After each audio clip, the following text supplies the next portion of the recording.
अस्सलाम वालेकुम। आज जो है मैं आप लोगों से बात करने जा रहा हूँ सेरिबेलर साइंस के ऊपर, ठीक है। और मैं बहुत ज़्यादा डिटेल्स के अंदर इसको जो है ना घुमाऊँ फिराऊँगा नहीं, सिर्फ बेड साइड के ऊपर। और मेरा रेफरेंस भी बेड साइड जो है बुक है यही रहेगी, ठीक है। तो बेड साइड के ऊपर आपने पेशेंट्स के ऊपर क्या कुछ करना होता है, एक सेरिबेलम का अगर पेशेंट आ जाता है तो वो सारी चीज़ें मैं आपको बताऊंगा। तो सबसे पहली चीज़ जो आपने करनी है, आपने पेशेंट से इंट्रोडक्शन करना है अपना। अस्सलाम वालेकुम, मेरा नाम डॉक्टर अबरार अहमद है और मैं आपका मुआयना करने जा रहा हूँ। इस दौरान कोई आपको मसला नहीं होगा। अगर आपको कोई इशू हो तो आपने मुझे फ़ौरन बता देना है। आप अपना नाम बताएंगे, पेशेंट अपना नाम बताएगा, आपने कहना है आप कहाँ से हैं, ठीक है। तो इस जो इंट्रोडक्शन के दौरान आपने उससे उसका नाम पूछा और उसकी ऑक्यूपेशन या उसकी रेजिडेंस पूछ ली, तो आपको अंदाज़ा हो जाएगा कि वो पेशेंट जो है he is able to speak और नॉट, और either there is some kind of slurring of the speech, ठीक है। तो ये पहली चीज़ है जो आपने सेरिबेलर पेशेंट के अंदर देखनी होती है कि उनके अंदर स्पीच जो है वो स्लो होती है। जैसे कॉन्स्टिट्यूशनल ब्रिटिश जो है, ये एक वर्ड है, तो वो बोलेंगे कॉन्स्टिट्यूशनल ऑफ ब्रिटिश, वो इसको तोड़ तोड़ के बोलेंगे वो, ठीक है। तो आप कोई और वर्ड भी यूज़ कर सकते हैं। इसके बाद जो है आपने पेशेंट के पास जाना है और आपने पेशेंट की जो आई है उसके आगे ऐसे उंगली करनी है और उसको कहना है कि इसकी तरफ देखो, ठीक है। ज़्यादा लेटरल साइड पे आपने नहीं लेके जाना, क्योंकि हो सकता है उसको इससे डिप्लोपिया हो जाए। तो आपने थोड़ा सा लिमिटेड डिस्टेंस के अंदर जो है ना आई की मूवमेंट चेक करनी है, क्योंकि जब आप मूव करवाएंगे तो उसको निस्टेगमस होगा, उसकी आई जो है वो ऐसे मूव करने लग जाएगी। और इसी दौरान आपने एक चीज़ और नोट करनी है, वो क्या है, निस्टेगमस तो होगा लेकिन नॉर्मल अगर आप देखें ना तो आप जब ऐसे आई की अपनी मूवमेंट करवाते हैं तो वो बड़ी स्मूथ होती है, ठीक है। अगर आई जो है वो आप ऐसे मूव करेंगे और आई उधर ही अचानक ऐसे आती है, इसको कहते हैं स्केडिक मूवमेंट। स्केडिक मूवमेंट है, स्मूथ नहीं है, तो इसको कहते हैं इम्पेयर्ड स्मूथ परसू, ठीक है। ये भी आपने साथ ही चेक कर लेना है। इसके बाद जो है आपने क्या चेक करना है, आपने चेक करना है डिसमीट्रिया। अब वो क्या भला होती है?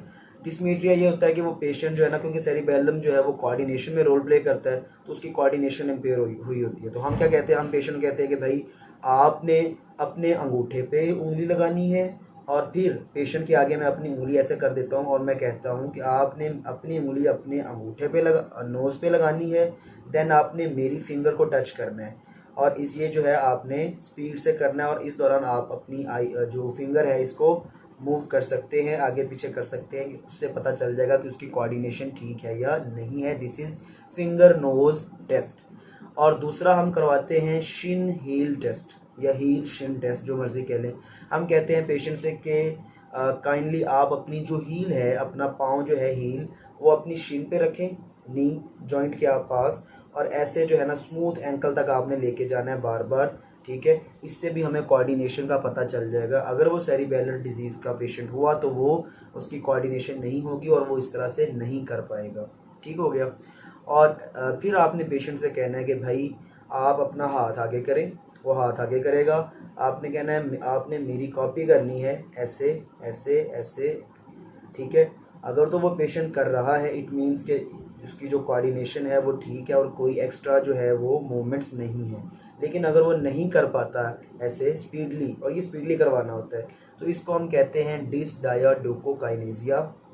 प्रोनाउंसिएशन आप जो मर्जी बोल लें, डिसडायाडोकोकाइनेसिया जो है। देन इसके बाद एक जो है वो चीज़ हम करवाते हैं, दैट इज़ रिबाउंड फिनोमेना।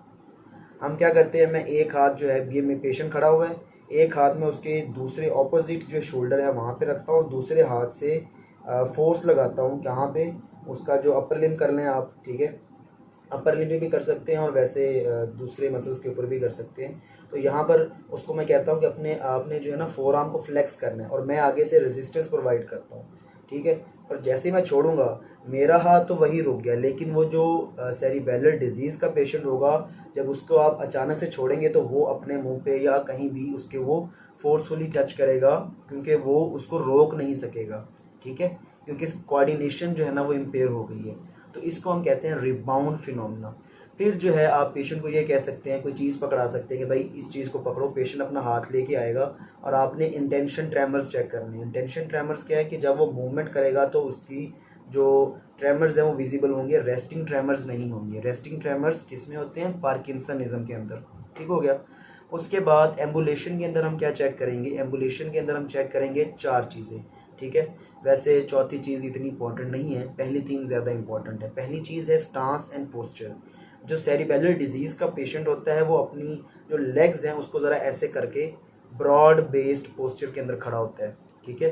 दूसरा, वो ज़रा मूव कर रहा होता है, उसकी जो गेट है वो नॉर्मल नहीं होती, एक्सियल एटेक्सिया हुआ होता है उसे, ठीक है।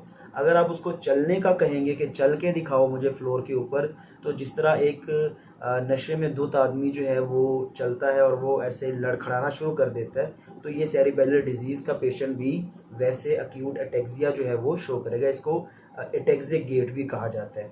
तो ये दूसरी चीज़ होगी कि आपने गेट, पहली थी पोस्चर और स्टांस, दूसरी चीज़ है गेट।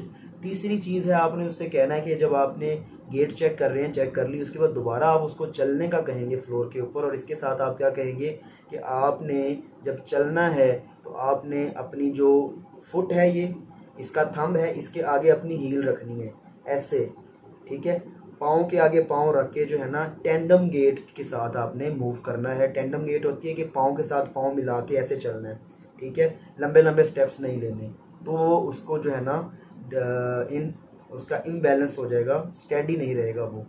और चौथा साइन होता है रोम्बक साइन। बेसिकली ये प्रोप्रिसेप्शन चेक करने के लिए यूज़ किया जाता है कि पहले आप पेशेंट को कहते हैं खड़े हों, अगर वो खड़ा हो सकता है तो वेल एंड गुड है, अगर वो खड़ा भी नहीं हो सकता, वो स्टम्बल कर जाता है, तो इसका मतलब है कि उसको पहले से ही जो है मोटर एटेक्सिया है, ठीक है। अगर वो खड़ा हो सकता है तो जब आप उसको कहेंगे कि अपने पाँव साथ मिला लो, बाजू ऐसे कर लो और अपनी आंखें बंद करो, जैसे भी वो आंखें बंद करेगा तो क्योंकि सेंसेशन जब उसको आईज से मिल रही थी तो वो खड़ा था, जैसे ही आंखें बंद होंगी तो वो स्टम्बल कर जाएगा, तो इसका मतलब है रोम्बक साइन जो है वो पॉजिटिव आ जाएगा। ऑल्दो इसका बहुत ज़्यादा मेजर रोल नहीं है सेरिबेलम के अंदर, लेकिन हम लोग करवाते हैं। देन हाइपोटोनिया आप चेक कर सकते हैं, कहीं टोन डिक्रीज हुई हो, ठीक है। और लास्ट पे हम नी जर्क जो है ना वो भी चेक करते हैं। पेशेंट को हम सिटिंग पोजीशन के अंदर नी जर्क करवाते हैं, और जब नी जर्क होता है तो नॉर्मल तो क्या होता है कि ऐसे जाके रुक जाता है, लेकिन इसके अंदर पेंडुलर, जिस तरह पेंडुलम होता है ना, पेंडुलर नी जर्क आता है, ठीक हो गया। तो कौन कौन सी चीज़ें हमने चेक की, सबसे पहले हमने चेक किया आपका पेशेंट से स्लरी स्पीच जो है उसकी, देन निस्टैग्मस चेक किया, smooth pursuit of the eye check की हमने जो है डिस्मीट्रिया के अंदर फिंगर नोज टेस्ट किया, फिंगर नोज टेस्ट के बाद हील शिन टेस्ट किया हमने, डिस डायाडोकोकाइनेसिया जो है वो चेक किया, रिबाउंड फिनोमेना जो है वो चेक किया, इंटेंशन ट्रेमर्स जो है ना वो चेक किए, और उसके बाद गेट के अंदर 4 चीज़ें चेक की हमने। स्टांस पोस्चर उसका क्या था, ब्रॉड बेस था, यानी वो टांगे फैला के खड़ा होता है। दूसरी चीज़ गेट चेक करेंगे, फिर टेंडम गेट चेक करेंगे, और लास्ट पे रोम्बक साइन चेक करेंगे। हाइपोटोनिया हो सकती है, और नी जर्क जब हम करेंगे तो वो पेंडुलम की मूवमेंट देगा।